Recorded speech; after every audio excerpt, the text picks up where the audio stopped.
Hey there honeybees, happy October. I hope you enjoyed my self-love September stuff, but now it's back to ordinary scheduling, ordinary programs, and I do like a bit of an unboxing. And I'm very excited about this particular unboxing, the Bad Bitches Tarot by Ethony. This has been seriously popular all over Instagram. It seems like everybody's just going nuts for it. I'm very excited to receive a copy of this from Ethony. I feel super blessed to be able to open this and give my review of it, give my first impressions of it. So it's highly possible that you have already seen images on my social media platforms of cards from this deck, because I do like to really show people what I'm playing with and what I'm getting into. You might be a bit confused thinking, you're unboxing this? I've already seen that you're playing with it. But it's because I'm filming this in September, guys. And actually, if I go ahead with dyeing my hair black, then you're going to know this is a throwback, because my hair will no longer be blue. I am currently on the Bad Bitches page on Ethony's website, and it says here it's a 78 card tarot deck and guidebook for empowered women who want to awaken their inner strength, courage, wisdom and spirituality. The Bad Bitches Tarot is a modern spiritual tool for enchantresses, CEOs, mothers, moon daughters, witches and sages that brings the classic archetypes of the tarot to a new generation of empowered women.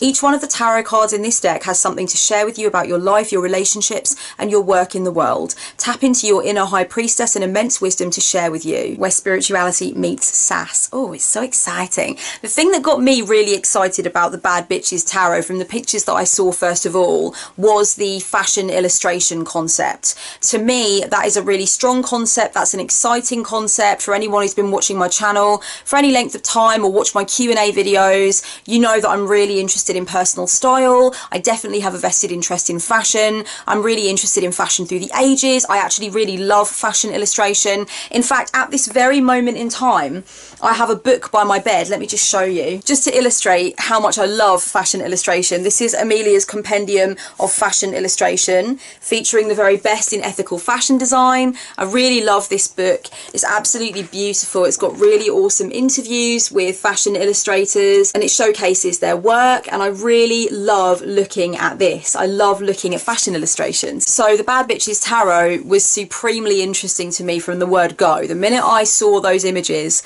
I was very excited. I actually expressed my excitement in the Love of Cards Tarot group on Facebook, and that's when Ethony contacted me and said, would you like a copy for review? And I was like, yes!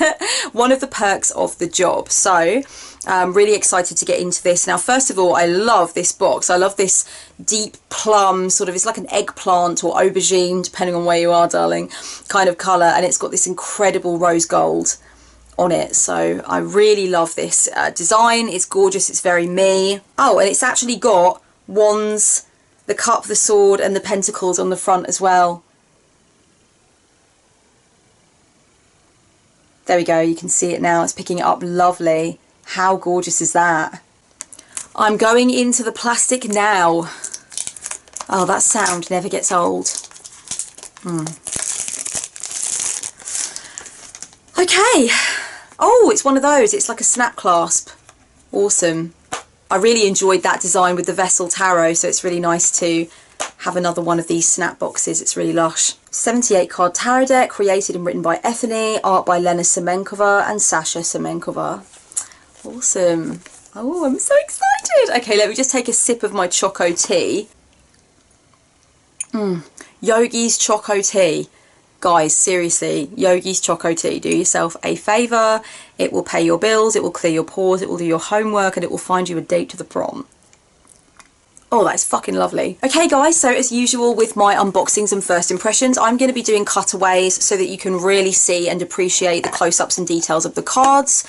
So I'm just going to allow myself to open it up and have a ramble. So there's plastic around the cards inside and these incredible rose gold gilded edges. Oh my goddess, no! Ethony, what are you doing to me? You're giving me everything. You're giving me everything I want. Oh, I'm so excited. My heart's actually beating slightly faster just from looking at the Fool and the edges of these fucking cards. Oh my god. Okay, so the Bad Bitches Tarot guidebook is here in this same beautiful kind of aubergine colour. And the dedication here reads, to all of the bad bitches who've made my life incredible. I've been blessed to know so many of you, especially my mother, who taught me confidence and self-esteem, and my sisters who have my back, challenged me to grow and love me unconditionally. You bad bitches make life worth living. Thank you. That's very sweet. I'm very into the reclamation of the word bitch. I know it's not for everyone, certainly not for all women, but it is for this woman. The spreads that are suggested right at the beginning of this guidebook are really interesting. There's one called Make Me Irresistible. Use the power of the elements to bring love into your life. And one here that says Spiritual Workplace, a perfect spread to use when working with teams and when you want to help elevate groups of people. So that's something a little bit different. It's always really nice to see spreads that are taking it slightly outside the box or have a different spin on an old classic setup. There's another one here called Give It To Me Straight and one called Love on the Brain. These are inventive and these are spreads that can get somebody excited to really delve into a new deck. So I really like to see that. The way that the guidebook is set out is really interesting. So each card has a page dedicated to it, a full page, and every single card offers you a bare meaning, which is just kind of like the undiluted, distilled meaning, and then you've got 4 different areas that it provides you with secondary kind of meanings or ideas, and the areas are boudoir, which is the relationship and bedroom stuff, business, bank, and then blocked. And that's kind of looking at where you might be blocked, where your obstacles are. So this is a really interesting way of doing it. Very, very different. Again, I really like something a bit innovative, something a little bit different to what we've seen before. As you guys know, or a lot of you guys will know, I'm not massive on guidebooks. I'm not huge on the little white books. They're not really something that I dive into super regularly, but I definitely like to give them a look. And if there is something innovative or different in there, I will definitely turn to them more. And I would say that this is a really good little white book. The court cards do not have this bare meaning and then boudoir, business, bank and blocked. They have a different kind of vibe to them where you get the bare meaning and then you get behaviours, which is interesting because one of the ways that you can certainly read the court cards is as representations of personality traits, different characteristics, etc. And there is this more traditional way of reading the court cards where we see them as somebody else in the querent's life. I don't really like to think of them like that, but I do like to think of them as personality traits, as characteristics, as personality types, behaviours that are coming through or perspectives that are coming through, parts of the identity within you that are either going to be problematic or helpful in a situation. So this is an interesting way of setting up the court cards and presenting the court cards, looking at the behaviours. So for example, here with the Page of Cups, it says a person who expresses their emotions openly without any filter, which is a good thing, but some may find it confronting. A person who is very intuitive and feels energy from people and places naturally. An emotionally immature person or someone who lacks a lot of self-understanding. So essentially what's gone on with the court cards is that she's come in with this more personality-based methodology of looking at them. So the only thing I would say about the Bad Bitches Tarot Guidebook that I feel like I would like to have seen more of and I would like to have seen included is some thoughts from the artists and a little bit about their background, etc. Because obviously this is so sort of fashion illustration heavy.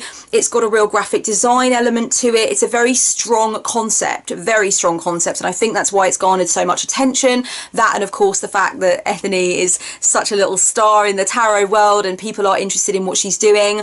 I think also this is just such a strong concept. I would love to know more about how the artists and Ethony arrived at this concept, what the artists' backgrounds are, etc. That would have been great. On the back in the Bad Bitches Tarot Guidebook, it says about the creator, and there's quite a big bit of gumph about Ethony, but then about the artist, it just says the artists for the Bad Bitches Tarot are the incredible Elena Semenkova and Sasha Semenkova, and that's just not enough for me. I want to know who are these bad bitches and how did they arrive at being able to create imagery like this, and I'd love to know what the discussion was between Ethony and the artists on this. I don't know whether or not this is something that I can find online in a blog post or a podcast, and maybe I can, but it would be great if people could also have a little bit of that juice in the Bad Bitches Tarot Guidebook. That would be the only thing I would say that I would change about that. So I'm now going to get into the actual deck and I will give you my first impressions. I'm already seeing on the back that there is that lovely bee and crown insignia,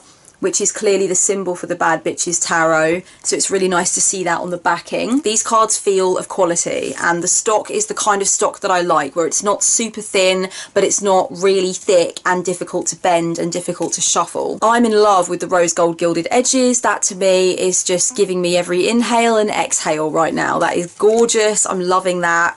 So I'm going to go right in and see how I feel about the peeps in this deck, the figures that are representing each of the cards. So we go right in with the Fool, which is this woman in this incredible red two-piece with this huge poodle, this massive groomed poodle.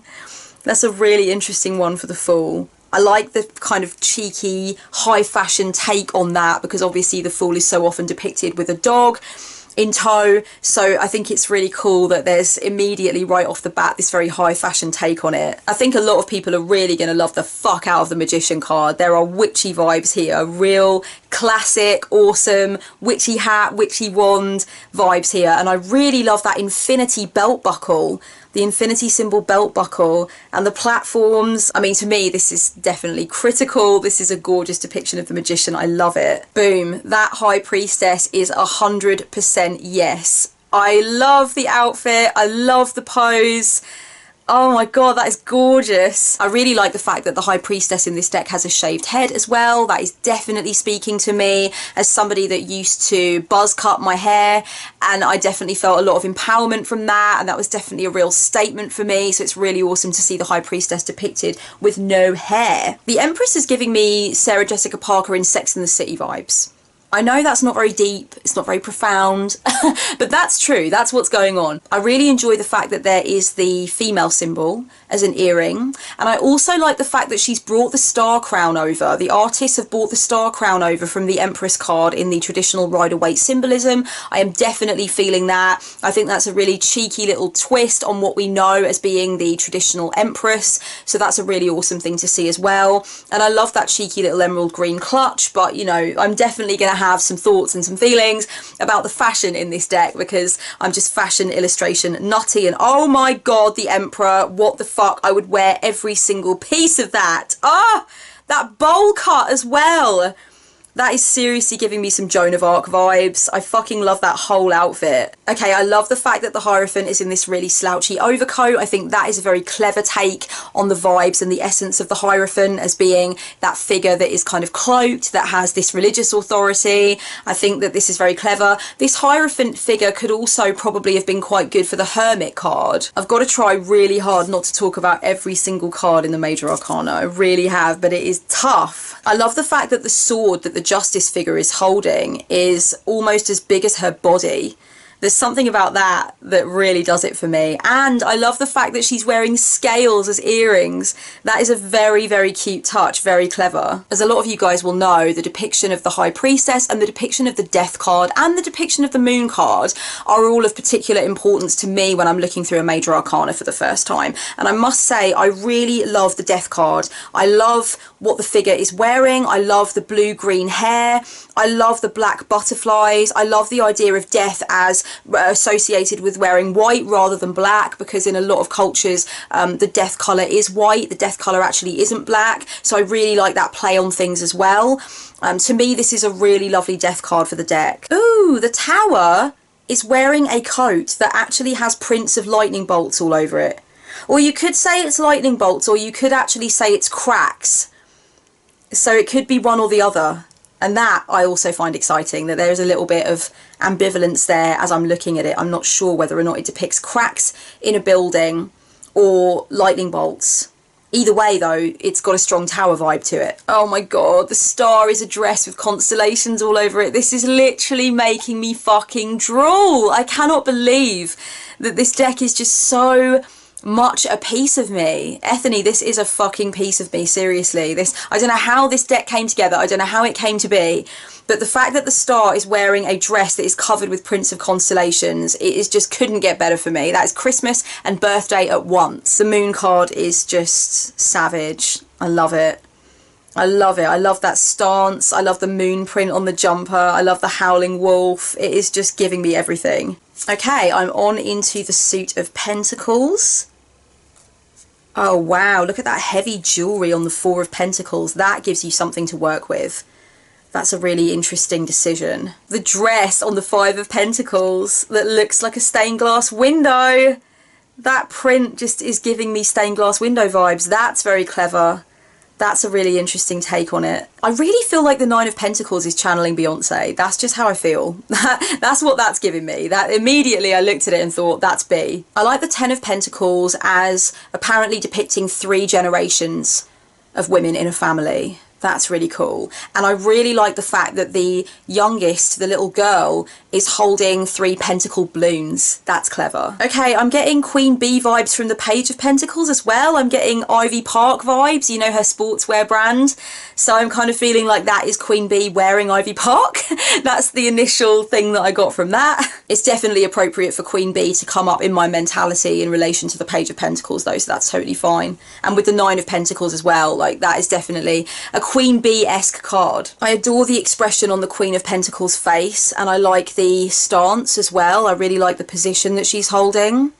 I also love her ombre hair. There's something really lovely about that. The Two of Wands is very cool with this business meeting kind of vibe, and I like the fact that they're both wearing floral prints. Something about that is very satisfying and complimentary to me. The Three of Wands is just the absolute essence of what it means to be a bad bitch on the daily. I am 100% in love with her. Oh my fucking life. There are no words. I just need her to be my girlfriend immediately. Again, there is another depiction, this time in the Four of Wands, of what appears to be 3 generations of women in a family, which is a really cool concept, very much so. Might be a little bit confusing initially that there are 3 figures instead of 4 in the Four of Wands, but overall I really like this concept of the different generations of a family. The Six of Wands is a gymnast who's won a shitload of gold medals, which is very fucking cool. The Five of Cups is interesting because it looks like the figure is in mourning. There's a veil over the face. You get this vibe that it's how a woman in mourning would be depicted in the pages of a high fashion magazine. Oh, I love the fact that the Six of Cups is a woman with a child. That is gorgeous. And I love the child's expression, so carefree, enjoying the moment, laughing. And then the woman kind of just looking adoringly down. That is absolutely gorgeous. I love that. I know a lot of people will really enjoy that depiction. The King of Cups reminds me slightly of Kat Von D. I don't know why I'm like letting you guys know who these people sometimes remind me of, but the King of Cups is initially giving me a Kat Von D vibe. Okay, this is the thing that initially made me comment in the Love of Cards group on Facebook, in the thread about Bad Bitches Tarot. It was the fact that the Three of Swords is wearing a t-shirt with the Three of Swords classic imagery on it, of the heart with the 3 swords through it. And I said I thought that was a genius move. That really excited me, and that's what kind of called Ethony to get in touch with me and say, would you like to own a copy of the deck? To me, that is just so, there's just this exciting vibe of like intertextuality and like the nod to the original, but taking it so far out of the box, but still having that trad imagery so much present. There's just something about that that's really clever, really exciting. It really caught my imagination. It captivated me, and it was what initially made me fall in love with the deck. I love this Four of Swords. I absolutely love her. I love the fact that I feel like she's actually doing some form of sorcery. And I also like the fact that she seems to be wearing armour. She's wearing like armoured cuffs. She's wearing some shoulder armour. I just love this. I think it's gorgeous. I also like her really confident, relaxed stance. With one leg in front of the other there. I like the outfit. I love everything about this. I really enjoy the skirt on the Five of Swords. This is a detail that I saw when somebody posted a picture of the card on Instagram, and I was really excited by that. I like the ombre colour on the jeans as well. But I really love that skirt with the 5 swords on it. Like, who doesn't want that? I really want to wear that. That looks amazing. The figure in the 6 of Swords is giving me Marilyn Monroe vibes for definite, and she has absolutely 0 fucks left to give, which I fully support. I really feel like the King of Swords is holding her sword up in rather a kind of phallic gesture, which I find to be very fucking cool. I don't know if maybe I'm just imagining things, but I really feel like she's holding that sword as though it is a phallic symbol. Guys, this has been my unboxing of the Bad Bitches Tarot deck and my first impressions of the deck. I am very excited to have a lot more of a play with this and really think more deeply about what I think the different symbols and the different outfits and stuff mean, and how I can use those things to really push my impressions of each card's meaning in a different direction. Like I said at the beginning, this is a very strong concept. concept. It is a concept that not everybody is going to be feeling, not everybody is going to understand it, not everybody is going to vibe with it whatsoever. It is perfect for me because of my interest already in fashion illustration and fashion design, and also high fashion imagery. So for me, it ticks a lot of my boxes. There is a lot of white space in quite a few of these cards. I think some people might feel that it would have been better to make the figures slightly bigger. So for example, with the Three of Pentacles, for instance, I feel like that figure should be slightly bigger in a way. I feel like there's just far too much white space that I'm looking at, and I felt that way with quite a few of the cards. I just felt like I would like the figures to be slightly bigger. I do like the fact that the cards are borderless, and I do really like the fact that there is a symbol above the title that runs through each of the 5 suits. So with the Major Arcana, you have got the crescent moon lying down, and then you've got a little symbol that runs through each one of the 4 suits as well. I thought that was a really nice flourish. I really enjoyed that. There is quite a bit of racial diversity in this deck, which is really awesome to see, and there has certainly been a really conscious attempt at creating diversity of body type, although I do want to say that overall there are still a lot of very thin, very typically high fashion bodies in this deck. So I'm just letting you know that there is some variation, but overall it is overwhelmingly comprised of women that would be found in the pages of fashion magazines. From my awareness of Ethony and what she stands for and what she's trying to do with the products that she creates, I'm aware that she's conscious of the importance of diversity and she's conscious of the magic of representation. So I definitely think that this is a really gallant effort to include different body types and different racial representation. For me, it would have been cool to see some differently abled people in terms of people with physical disability. I really would like to see a strength card that is a woman with one arm, for example, or something like that. To me, that would really flick my personal switch. Already my mind is racing in all kinds of different directions. This is very exciting. This is a deck that, like I said, I'm going to really enjoy playing with. I'm going to immediately share the fact that I've unboxed this on my Instagram account. I can't wait to really dive deeper into this and give you guys a review at another time. Ethony, thank you so much for giving me this opportunity to review this. This is fucking awesome. I couldn't be happier, and I love these edges. Oh my god, they're just really gorgeous. They're really everything right now. So yeah, it feels money, it is gorgeous, and I love the concept. Really, really love it. Thanks for sharing in my unboxing and first impressions, guys. Very much love. Until next time, blessed be.